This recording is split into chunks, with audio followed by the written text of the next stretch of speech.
Hello, it is Monday, which means another Chuan Fa class, and it is also day 21 of the 38-1 splits. So let's go ahead and open up to begin with.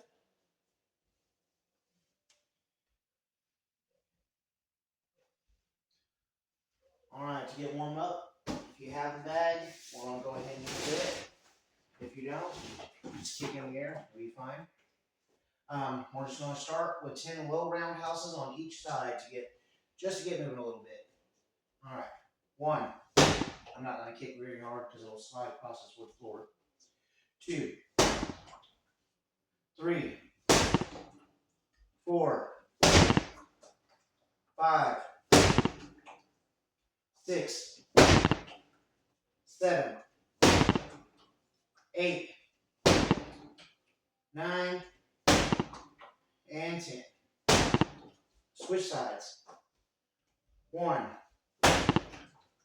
2, 3, 4, 5, 6, 7, 8, 9, and 10. Let's do that one more time. 1, 2, 3, 4, 5, 6, 7, 8, 9, and 10. Other side. 1, 2, 3, 4, 5, 6, 7, 8, 9, and 10. All right. So our legs are just a little bit warm. We're going to go ahead and do our first self-defense techniques. So we're going to mix stretching and the self-defense to get both in. And orange belt in Chuan Fa, it's almost all self-defense techniques for that belt in one form. 2 if you include the kicking set, which is optional but not required. So let's start off with kimono grab. If you don't know it already, I'm going to take the stunning out for a second. Your attacker is grabbing you and pushing you back. So you trap their hand, step back, do an upper block underneath the elbows to break, bring the hand up, do an inward block, but we do it sort of down at a 45-degree angle. And what this does is it pulls their body downward, bringing their throat even closer to that chop. So when we come back, we can hit real easy. So we have trap, break, block, chop, and want to cat back and kick. So let's do that technique 10 times. We're going to do it on one side today. That way we can get through them. All right. So 1,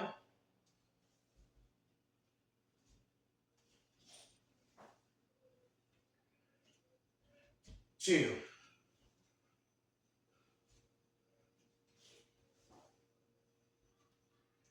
3,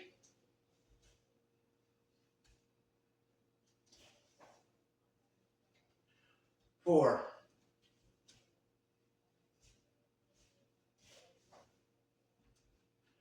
5,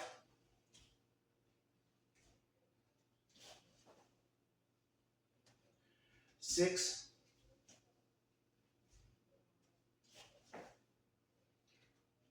7,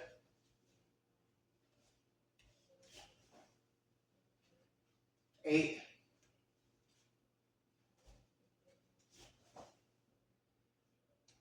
9,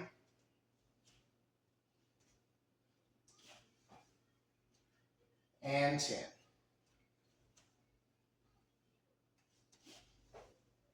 Okay, so that snap kick, I have trouble on speech today. The snap kick is supposed to pull back really fast, which is where that quad comes in. So let's go ahead and do that quad stretch for about 30 seconds on each side real quick. So we'll grab the foot, pull it behind us.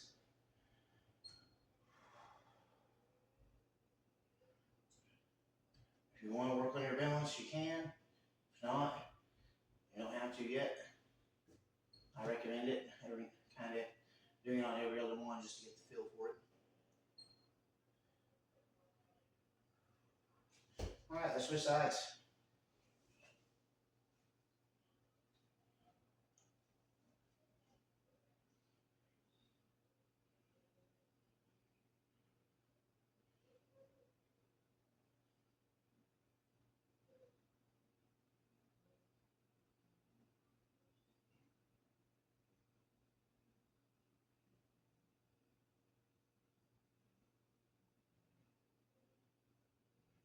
All right, let's move on to the second technique. Second technique in this orange belt is sumo. So this person comes up and grabs you by the hips or the waist. So the first thing you're going to do is an X block to the throat. I'll bring this down in here, hip to the throat. And the next thing, we're going to go in between the arms and knock the arms off of us. So as we step out, we bring our elbows in tight to go down between the arms so that whenever we separate, we're between the arms and it pushes the arms out as we step out. Right hand goes on top of left. It's just supporting, shoving it upside down, spear hand into the throat. After this throat, you're going to slide down this arm and trap the wrist. As you trap that wrist, step in with an elbow. Turn completely away from your opponent in a soft or a broken bow, facing away from them. And hold your leg up. And we're back to that kick again, which we just did a quad stretch to help with that. So let's do that 10 times. 1,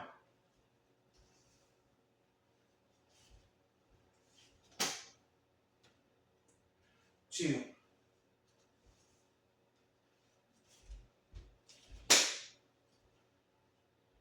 3,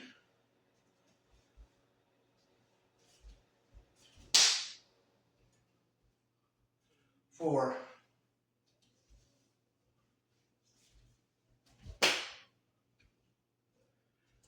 5,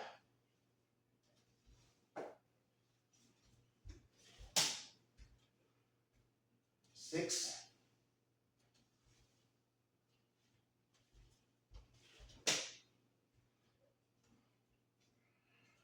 7,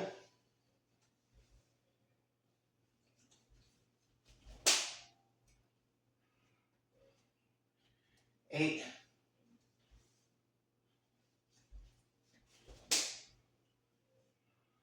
9,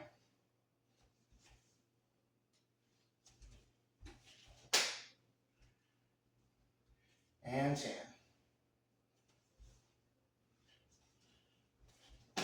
Okay, that's the defense off of a hip grab. Speaking of hips, let's go ahead and get those hip circles out of the way. Let's do 10 rotations each way. So 1, 2, 3, 4, 5, 6, 7, 8, 9, and 10. Other way. 1, 2, 3, 4, 5, 6, 7, 8, 9, and 10. Okay, next we move on to what's called striking the asp A. An asp is a type of snake. I didn't know that. Or I learned this technique, I always thought it was a weird name until I figured out how striking the asp. This is a snake head. And that's what we're doing, is this opponent is reaching in to grab you and pulling you in. So you're going to trap and let them pull you in and use the force from their yanking or jerking to step right into a growing strike. Almost looks like a snake head, but we're hitting them with a ridge hand to the growing. Bringing it back.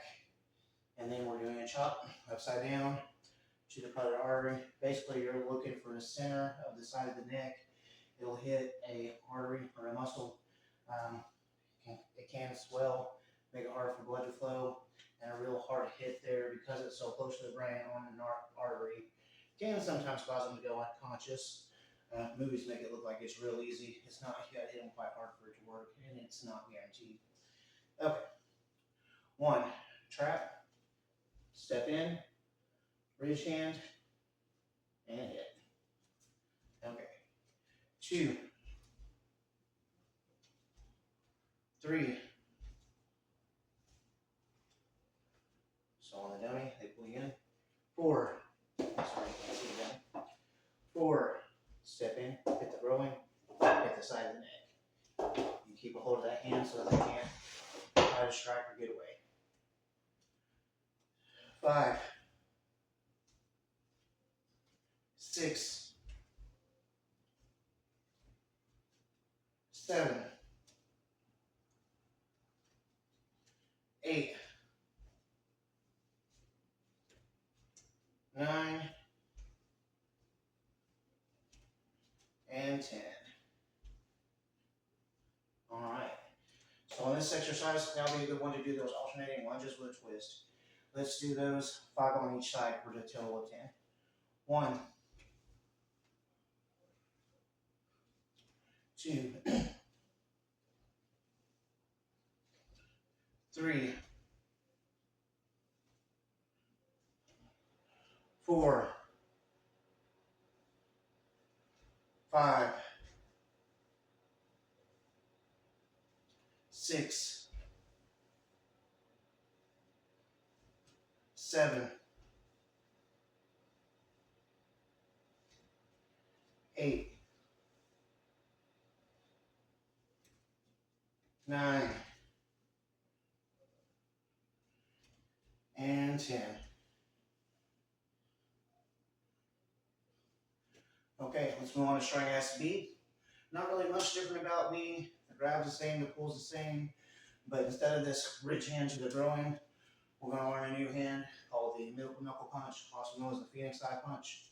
The way I do mine is basically curl your hand in and put your thumb on the second knuckle of the second finger and pull the rest of the fist in, leaving that middle knuckle out and kind of support a little bit by that finger so that it always hits that knuckle first. I wouldn't recommend using this as a regular punch. It's going to hurt your finger if you do. This is for hitting pressure points and soft areas. A strike to the groin, a hit to a muscle center to make it go dead, a hit to the solar plexus, something like that. Yeah, you hit someone in the jaw with it, you're likely to seriously hurt that finger. Okay, so we're going to step in with that middle knuckle punch, bring it up by your, like we did before, but instead of chopping the side of the neck, we're going to keep a hammer fist and go all the way through the jawline. So we hit stomach, bring it through the jaw, and then come back with another chop. There's no kick at the end of this. I sometimes accidentally put a kick at the end of this because there's one at the end of grabbing so many others. And an extra kick never hurts. It's not going to make it not work to kick at the end, so it's not a big deal if you do kick. But this one doesn't have a kick at the end. All right, 1,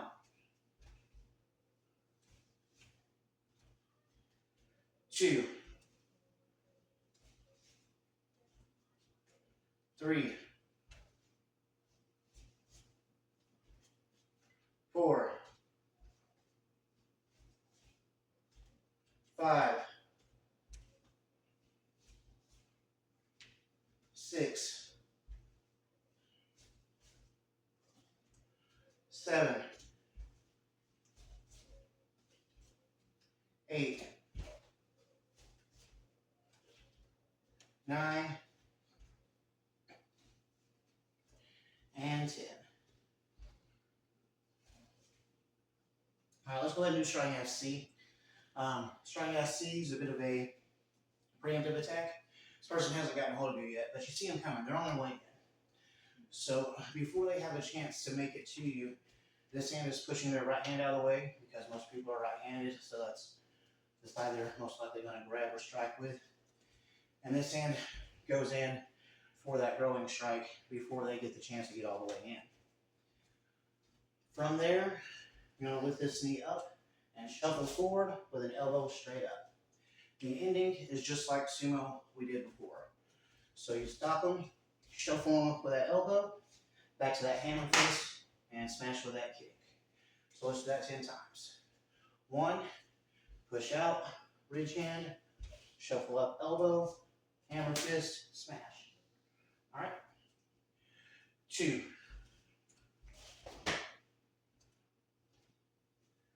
3,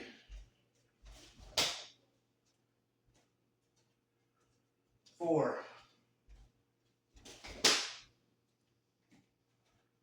5,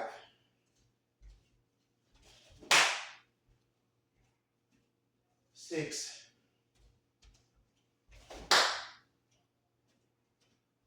7,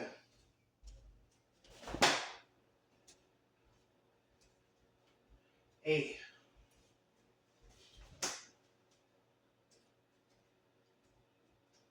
9,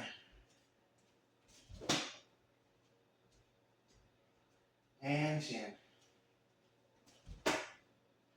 Okay, let's go ahead and do the runner's lunge for about 10 to 15 seconds on each side to get it in. So down to a runner's lunge.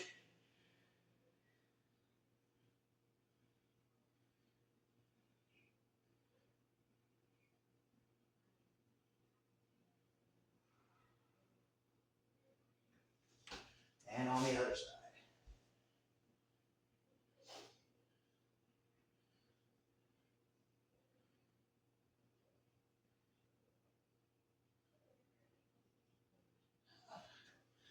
Okay, our next techniques are going to be attacks from behind.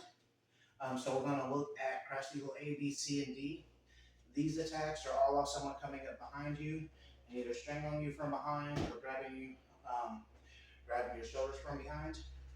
So we're going to start with what's called cup and saucer, holding your hands. This one like a saucer, holding a cup. This one on top of it. We're going to start from this ready position to practice moving our lower body without our upper body, right? So we're holding here, and the first thing we do is take our left foot, and we lightly step over into a cat stance. And what we want to do is minimize that upper movement on the shoulders so that they don't have a chance to react and move.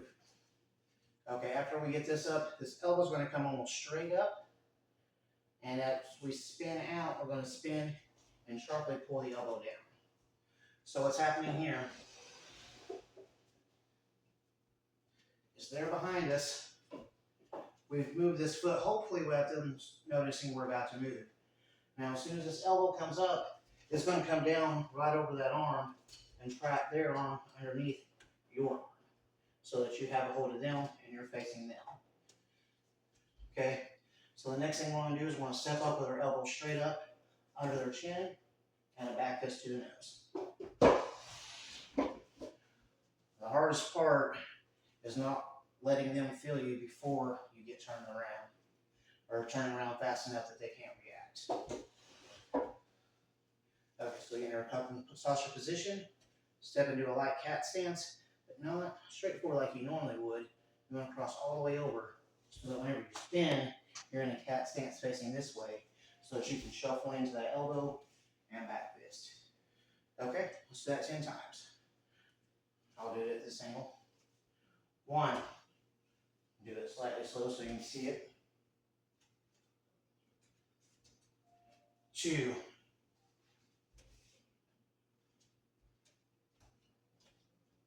3.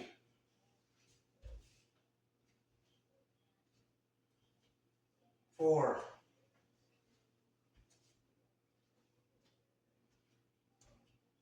5.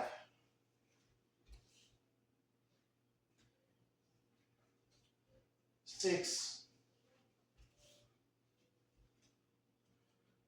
7.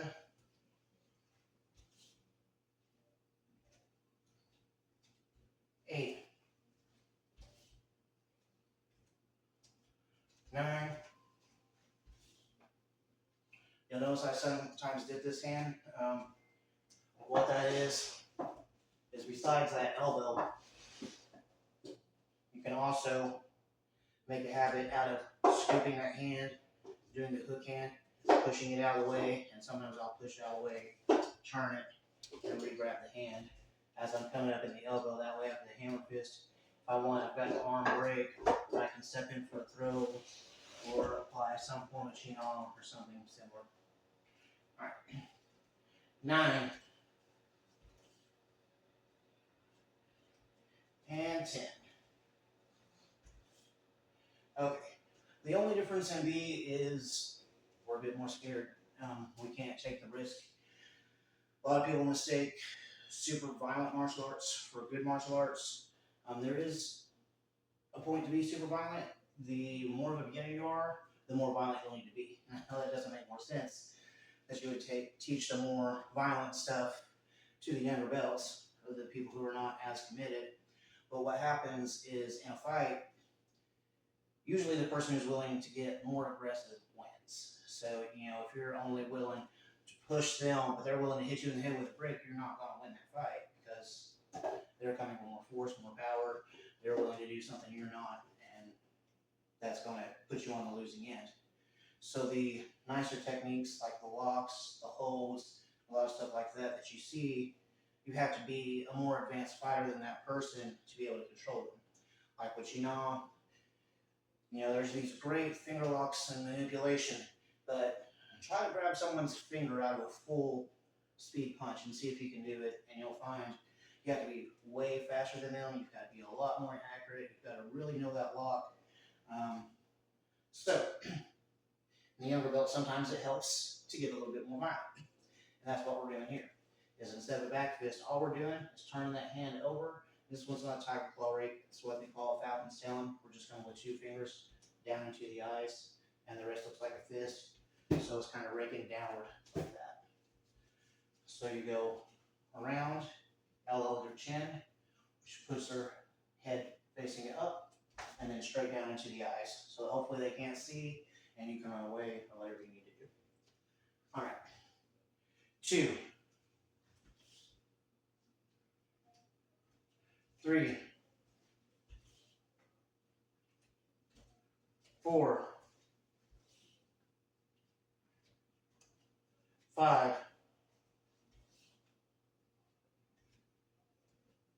6,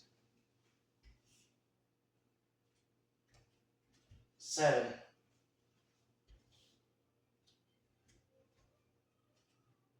8,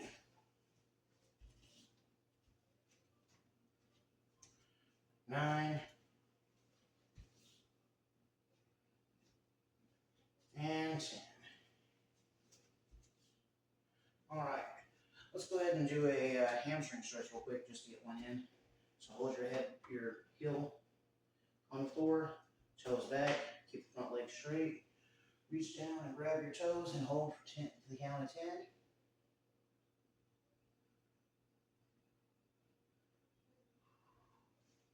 And then switch sides. Just trying to get a little bit of stretching in as we're going. I focused on stretching every day for the last 21 days. Well, I did take 1 day off because it's good to recover, but making good progress, so it'll be good to have a light day and learn something different, change it up a little bit. So next we're going to go into crash that you will see. Now this is where that hook that I showed you becomes in real handy, because what's happening on crash that you will see is the other ones, we had enough room to come up and bring that elbow under the chin. And crash that you will see, they're closer, so our arm will jam up. We can't do it. So instead what we're going to do is after we come around, which will be from this way, since they're too close, we can't get in, we'll push that hand out like I was talking about to create some room and some flow, and step up with a sideways elbow across instead. You can do temple or across the jaw, either way is fine. And then you're going to come back with an elbow again to the nose. So instead of that elbow up, back fist, push the hand out and grab it, step in, elbow across, and elbow back. All right, let's do that 10 times. 1,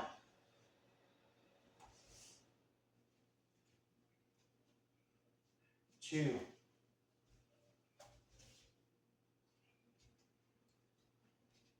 3,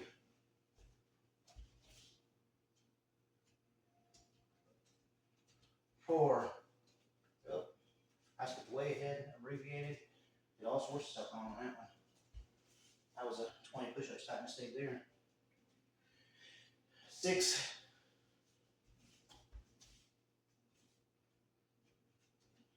7,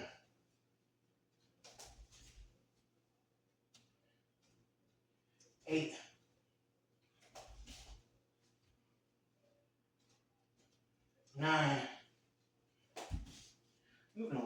better since I've been doing the flexibility training. And 10.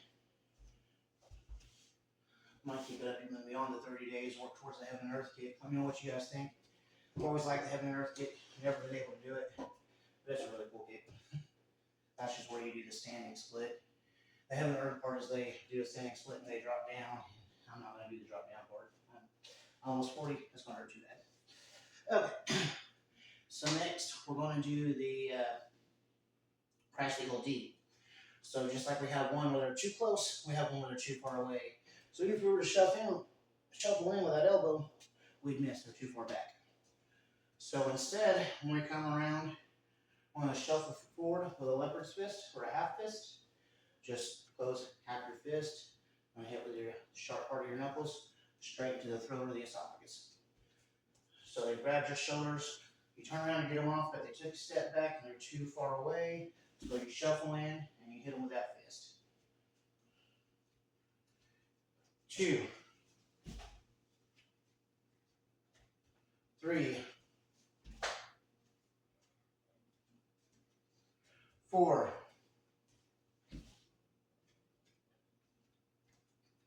5, 6, 7,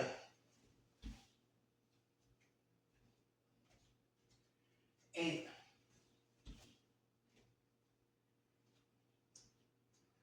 9, and 10.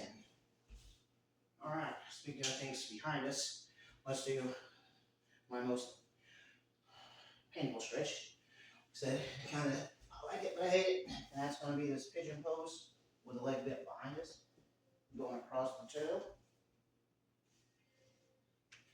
and up with the back bent. Look as far up as you can, even to the wall behind you if you can. And hold that for at least a count of 10, but I'm going for about 15 to 30 seconds.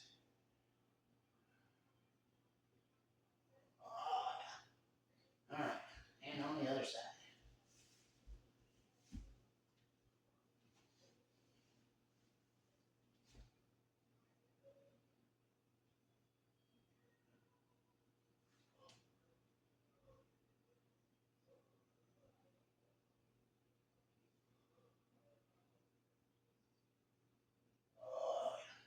Okay, come out of that stretch. All right, let's do bear hug free A, B, and C. This is off someone coming around grabbing you. It's bear hug free. It means that your hands are free. When they came and grabbed you, they didn't grab around your arms pinning them, which would be bear hug pinned. In this case, they grabbed you, but they left your arms free. So the first one I always thought was kind of ridiculous to practice, but it's easy. Your arms are up, they kind of grab you, so you're just going to slap them in the ears 3 times. After that, there's a pressure point. If you look behind your ear, there's this little indentation that you can push that leads you straight to the hinge of the jaw. And if you push and twist on that, it causes a whole lot of pain and people will generally let go. It'll also cause the mouth to open. If someone does it to you, one of the best ways to resist the pain is to try to keep your mouth closed, but they're going into the hinge of your jaw, and that twist pries it open, which hurts quite a bit, and then it goes up under the ear, and it really hurts. We either do it with 2 fingers twisted with the middle finger, or we'll use that middle knuckle punch and drive it in that way and twist the knuckles. You can do it with a friend who's okay with it and it hurts quite a bit. Okay, so we're going to slap the eardrums 3 times into the pressure point. I always call it if you're happy and you know it, self-defense, because that's it. All right, 3, 2, 3, 4, 1, 2, 3, 5, 1, 2, 3, 6, 1, 2, 3, 7, 2, 3, 8, 1, 2, 3. Feels a little ridiculous to practice, but 9. It is one of the self-defense techniques from Orange Belt. And 10. Okay, so bear hug freebie. Again, we're getting more violent. We're going to learn our first hidden hand. And again, they've come up and grabbed us so they can't see behind their head. So what we're doing is bringing this hand up behind them. As it comes over their head, we have 2 different locks that we can use, the nice way and the mean way. The nice way, we just hook the thumb on the nose and pull the nose up, which causes the head to lean back. And then we step up and hit the throat. And then we have the mean way. The mean way, we come up, we perform an eagle claw, essentially. And this eagle claw comes from behind the head with the thumb going in one eye and the index finger going in the other. And we pull them back by their eye sockets. And then we hit the throat. And this is the more violent version. Again, if you're more advanced and you think you can get away with it, fine. If this person's bigger than you and you think if this person can continue after this attack, they're really going to hurt me, then I want to make certain that they cannot continue after the attack. I'm a small guy, so I'm going for the guys. All right. 1, 2, plus, press that eagle claw. 3, this other hand is weird. 4, 5, 6, 7, 8, 9, and 10. All right, let's go ahead and do a middle split stretch for a 10, just to get it in, see where we're at without the jumping jacks and all the preliminary stretching to get there, because it's more big stretching today. More of a relaxed class. I've worked hard the last 20 days and I wanted an easy day, and this is it. Oh, yeah. Well, that preliminary stretching makes a big difference. Okay, so let's move on to bear hug free C. The one thing that's changed here is your attacker's not in front of you. Instead, they're behind you. So they've come up behind you and put their arms around you, but your arms are still free. So the first thing we want to do is break their balance. They're coming up, they're probably centered. We want to step left into a deep horse and drop our arms in tight to trap their hands underneath their arms. So we step here, we hit. With any luck, they were coming up and this pulled them this way. Now they're off balance and their hands should be right there. And if you watch my other classes, this is where we're going. Well, a couple of things. They've got the bear lock first, so we got to concentrate on that first. So we want to do 3 half fist in. That's where we learn a little bit about the hand. We're using the middle knuckle punch, and we're hitting with this part of the knuckle as we come in. What we're doing is we're aiming for their hand right behind the knuckles. Because when you get struck right behind the knuckles, every knuckle, every joint is a pressure point, and when you push or hit on it, it causes the hand to open. So if they're grabbing us or they've got their hands linked, when we hit that spot behind their arm, it causes them to lose their grip, lose their grip, lose their grip. So I'm going to do 3 times just for good practice, right? 1, 2, 3. Hopefully, they've lost their grip and let go. So we can get a hold of this hand. So again, 2 equal claws. We're digging the fingers into the wrist while pushing the thumbs on the back of the hand. Swing the left leg out wide. Bring the right leg far behind into a deep stance. And cast these down just like you're going fishing with a fishing pole. Push both hands down. What that's going to do to your attacker, I play dummy a lot, so hopefully I can do this without the second person.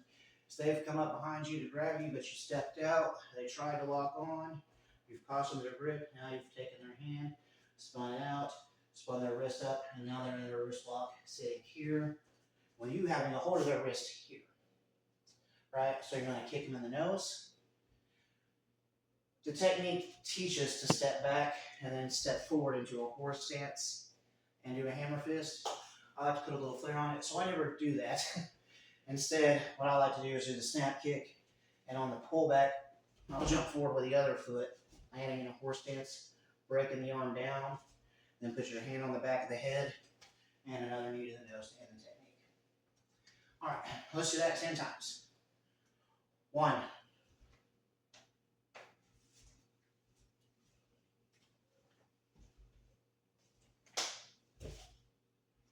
'and that is bear hug free. 2,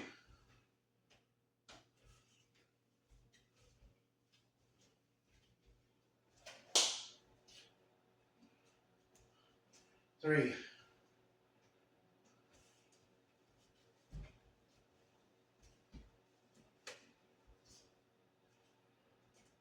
4,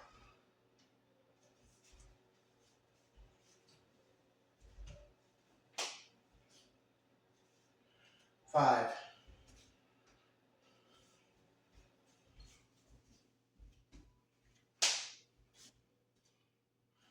6,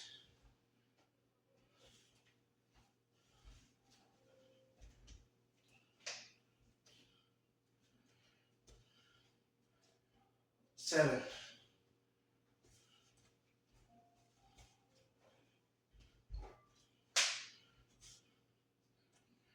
8,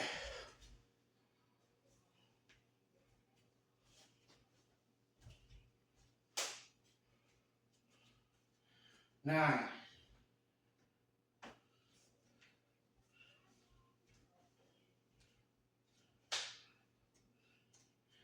and 10.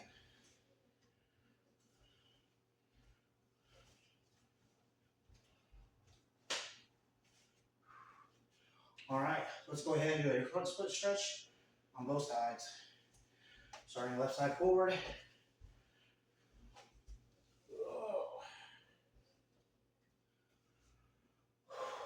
Hold this one for a few seconds. I think my front split's a little better than my middle split. All right, and on the other side.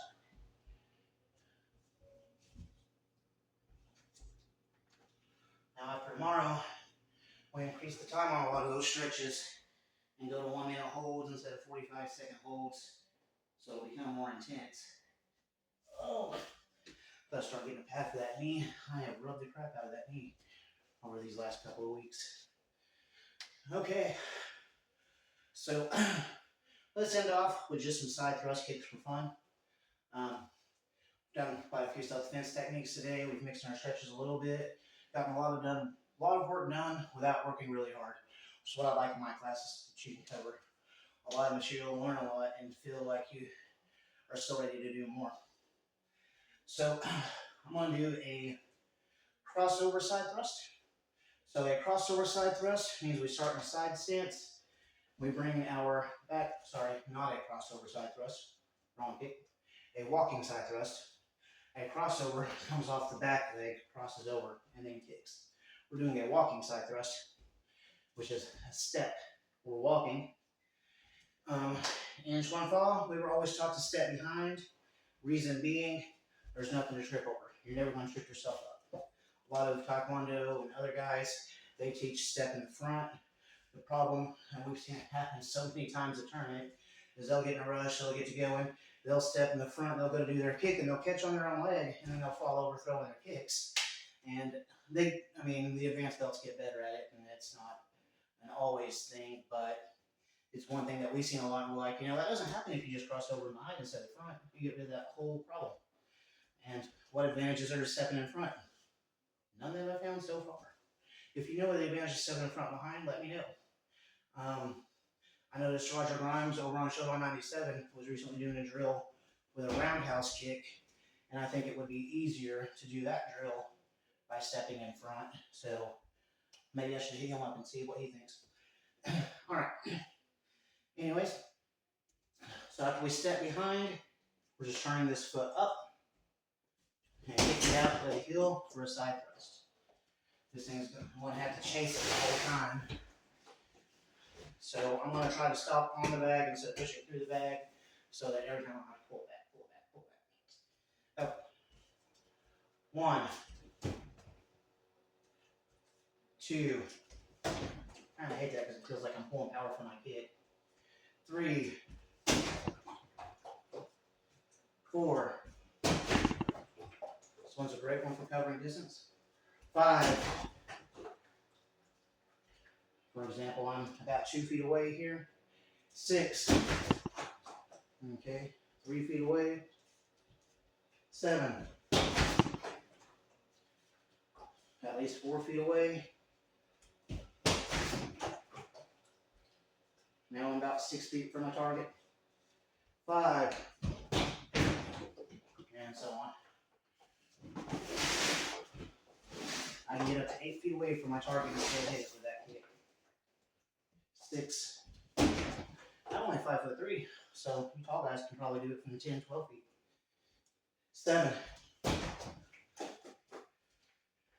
8. 9. And 10. Now the base is going to push into the wall to help me a little bit.